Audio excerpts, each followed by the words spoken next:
पाकिस्तान की ओर से cease fire का उल्लंघन, एलओसी पर पाकिस्तान ने फिर से फायरिंग की है। लीपा और नीलम घाटी में पाकिस्तान ने ये फायरिंग की है। भारतीय सुरक्षा बलों ने मुंहतोड़ जवाब दिया। फायरिंग में किसी के हताहत होने की सूचना नहीं है। लगातार सीज फायर का उल्लंघन करता हुआ पाकिस्तान बॉर्डर्स पर नजर आ रहा है। बौखलाहट पाकिस्तान की साफ तौर पर देखी जा रही है और यही वजह है कि रुक रुक कर पाकिस्तान फायरिंग कर रहा है। लीपा और नीलम घाटी में पाकिस्तान की तरफ से फायरिंग की गई है।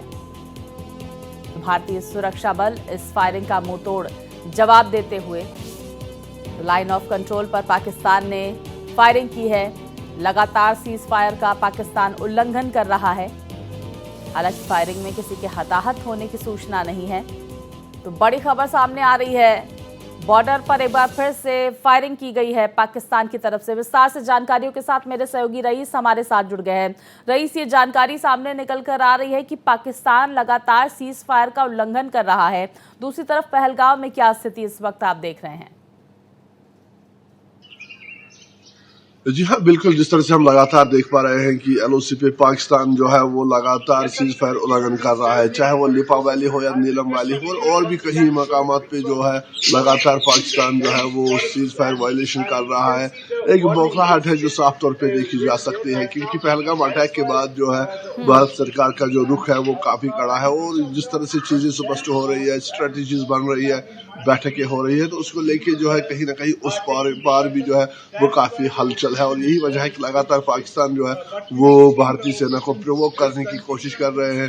वो लीपा वैली और नीलम वैली में लगातार जो है वो सीज फायर का उल्लंघन कर रहे हैं, लेकिन उसके जवाब में जो भारतीय सेना है वो उनका मुंह तोड़ जवाब जो है वो दे रही है। और दूसरी तरफ से पहलगाम में अभी भी जो है हालात जो है वो असामान्य है, यानी कि अभी भी सन्नाटा छाया हुआ है। जो डर कुछ दिन पहले देखने को मिल रहा था उसमें हालांकि जरूर एक कमी आई है। धीरे धीरे जो पर्यटक है वो फिर से यहाँ पहलगाम आना शुरू हुआ है। कल भी कुछ पर्यटकों से हमारी बात हुई थी, लेकिन ओवरऑल जिस तरह का वो सानिया घटा था उसके बाद जिस तरह के नज़ारे यहाँ पे देखने को मिल रहे थे, और जब भी उस तरह वो वाकया वो हमला याद आता है तो कहीं ना कहीं जरूर यहाँ के लोकल लोगों के साथ साथ जो पर्यटक है उनमें खौफ और भय जो है वो अभी भी देखने को मिल रहा है। बिल्कुल, हर कोई दहल जाता है। रईस, हम ये भी समझने की आपसे कोशिश करेंगे कि बैसरन घाटी में इस आतंकी हमले के बाद अब तमाम जो टूरिस्ट प्लेस हैं कश्मीर में, वहां पर सुरक्षा किस तरह की नजर आ रही है? जी हाँ, बैसरन अटैक, पहलगाम अटैक के बाद जो है जितने भी यहाँ पे पर्यटक स्थल है कश्मीर में वहाँ पे जो है वो सुरक्षा बढ़ा दी गई है। और इससे पहले हमने देखा था कि पर्यटक स्थल जहाँ पे भी होते थे तो उतनी ज्यादा सिक्योरिटी जो है वो देखने को नहीं मिल रही थी, लेकिन पहलगाम आतंकी हमले के बाद जिस तरह से 26 लोगों की यात्रियों की 26 टूरिस्टों की जान गई है, उसके बाद कहीं ना कहीं जो सरकार है उन्होंने भी यहाँ पे ये बांप लिया है कि जो अमन के दुश्मन है वो फिर से दोबारा से जो है वो इस तरह की हरकत कर सकते हैं। तो यही वजह है कि लगातार प्रिकॉशनरी मेजर जो है हर जगह पे कड़े सुरक्षा के बंदोबस्त जो है कश्मीर घाटी में नजर आ रहे हैं। और वहीं अगर हम पहलगाम की बात करें तो यहाँ पे लगातार बैसरन वैली में जो है वो सर्च अभियान बड़े पैमाने पे चलाया जा रहा है, ड्रोन का इस्तेमाल किया जा रहा है। कल भी हमने कॉम्बिंग ऑपरेशन सीआरपीएफ और ज्वाइंट फोर्सेस की तरफ से जो जारी था उस पे बिल्कुल जो ग्राउंड जीरो पे हम गए थे।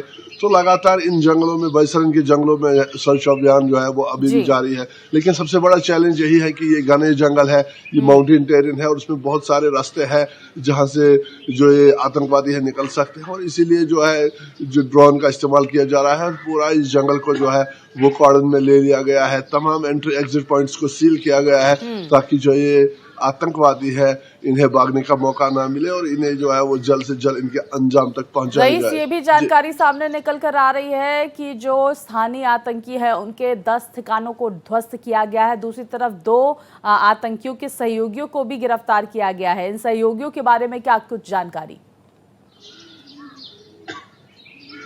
जी हाँ, बिल्कुल। जिस तरह से हम यहाँ पे देख पा रहे हैं कि जो ओवरग्राउंड वर्कर्स है उनके खिलाफ कार्रवाई जो है वो काफी तेज हो गई है। और इसके साथ साथ जो लश्कर के टेररिस्ट है उनके घरों को भी जो है वो ध्वस्त किया जा रहा है। लगभग अभी तक 10 ऐसे रेजिडेंशियल हाउसेस है, मकान है इन आतंकवादियों के, जिन्हें सेना ने जो है वो डिसमेंटल किया है, डैमेज किया है। तो लगातार कोशिश यही हो रही है कि जो भी इन आतंकी के समर्थक है उनको खोज निकाले। और OGW वर्कर्स को खास तौर पे जो है उन पे खास नजर है, क्योंकि जब भी कोई बड़ी घटना घटती है तो इसमें OGWs का सबसे बड़ा हाथ होता है। तो यही वजह है कि लगातार जो सुरक्षा एजेंसीज है वो OGWs के पीछे पड़ी हुई है और तेजी से जो है वो इन्वेस्टिगेशन हर मामले की हो रही है। हमने देखा है कि जो पहलगाम टेरर अटैक है इसमें भी ये माना जा रहा है कि OGWs का बड़ा हाथ है। और साथ ही साथ हम देख पा रहे हैं कि OGWs जो है जहाँ पे भी कोई बड़ी घटना घटती है तो इनका जो है वो मुख्य रोल होता है। तो यही वजह है कि लगातार जो है सुरक्षा एजेंसीज जो है इनके खिलाफ कार्रवाई कर रही है। दो जो ओवरग्राउंड वर्कर्स हैं उनको गिरफ्तार भी किया गया है और कोशिश की जा रही है कि उनसे इंफॉर्मेशन निकाली जाए आतंकियों के बारे में, यानी कि आतंकी कहाँ पे छुपे हैं, कैसे वो ऑपरेट करते हैं, ताकि उनके जो वो टेरर मॉड्यूल है उसको पूरी तरह से एलिमिनेट किया जाए। रईस, पाकिस्तान की तरफ से क्या कुछ खबरें सामने निकल कर आ रही हैं जिस तरह से लगातार एक्शन लिया जा रहा है भारत की तरफ से? दूसरी तरफ देखिए, अल्टीमेटम जो है 48 घंटे का पाक नागरिकों के भारत छोड़ने का वो आज पूरा हो रहा है। अटारी वाघा बॉर्डर पर सुरक्षा कड़ी कर दी गई है, क्या जानकारी आपके पास? जी हाँ, बिल्कुल। जिस तरह से पाकिस्तान के अंदर भी जो है वो हलचल देखने को मिल रही है, क्योंकि जिस तरह से यहाँ पे बैठकें हो रही है दिल्ली में, जिस तरह से गृह मंत्री प्रधानमंत्री मीटिंगें ले रहे हैं, उसके बाद जिस तरह से के निर्देश जारी किए जा रहे हैं कश्मीर में, तो वो साफ जान रहे हैं कि आने वाले दिनों में एक बड़ा एक्शन जो है वो उनके खिलाफ जो है वो लिया जाएगा। यही वजह है कि वहाँ पे बौखलाहट है और लगातार जिस तरह से इंदस वाटर ट्रीटी, जो इंदस का पानी रोकने की बात हो रही है, चाहे वो और चीजें जो LOC पे जिस तरह से सुरक्षा बढ़ा दी गई है और राफेल और सुकाई जैसे फाइटर जेट्स जो LOC के पास जो है वो देखे गए हैं, तो कहीं ना कहीं उस चीज को देखते हुए इससे पहले भी हमने देखा था कि बालाकोट स्ट्राइक में जब पुलवामा आतंकी हमला हुआ था तो उसके बाद बालाकोट स्ट्राइक हुई थी और भारतीय सेना जो है वो अंदर घुस के जो है उन्होंने आतंकवादियों को मार गिराया था। तो इस बार भी पाकिस्तान को पता है कि देखिए, पाकिस्तान के हुक्मरानों की रातों की नींद, दिन का चैन जो है वो उड़ा हुआ है। रईस, आप बने रहिए, एक और बड़ी जानकारी यहाँ पर हम दर्शकों को दे देते हैं। जम्मू कश्मीर के कुपवाड़ा से बड़ी खबर आ रही है, जहां पर कांडी खास में आतंकियों ने गोलीबारी की है। गोलीबारी में एक कश्मीरी व्यक्ति घायल बताया जा रहा है। व्यक्ति को अस्पताल में कराया गया भर्ती। जम्मू कश्मीर के कुपवाड़ा से बड़ी खबर, कांडी खास में आतंकियों ने गोलीबारी की है। एक कश्मीरी व्यक्ति इसमें घायल बताया जा रहा है। व्यक्ति को अस्पताल में भर्ती कराया गया। विस्तार से जानकारी के साथ मेरे सहयोगी रईस हमारे साथ जुड़े हुए हैं। रईस, ये बड़ी जानकारी सामने निकल कर आ रही है कि आतंकियों की तरफ से गोलीबारी की गई है, जिसमें एक स्थानीय नागरिक घायल बताया जा रहा है।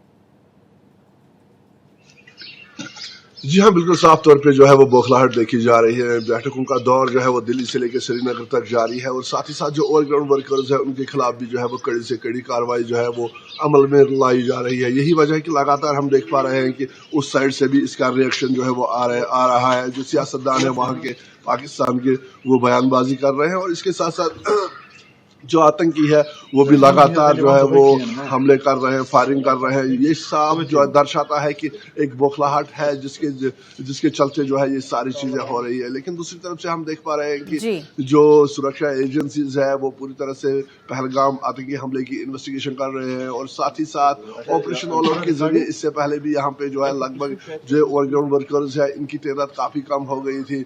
बहुत सारे मिलिटेंट्स को जो है वो एलिमिनेट किया गया था। फिर उस ऑपरेशन में जो है वो नरमी लाई गई थी। पिछले कुछ सालों से यहाँ पे जो है सारी चीजें सामान्य हो गई थी।